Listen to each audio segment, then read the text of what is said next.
Kalau memang kamu percaya jodohmu dijamin oleh Allah, jangan mengemis-kemis dengan manusia.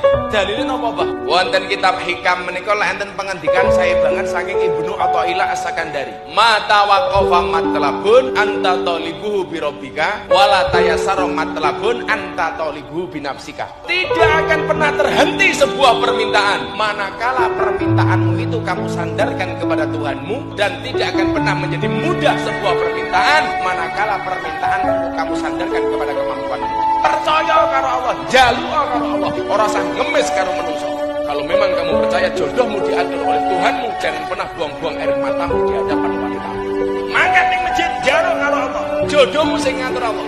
Pola mikir kan, salat tahajud, salat hajat, ndonga, ya Allah, bila dia jodohmu jadikan dia istrimu ya Allah. Namun bila dia bukan jodohmu, kondisi kelak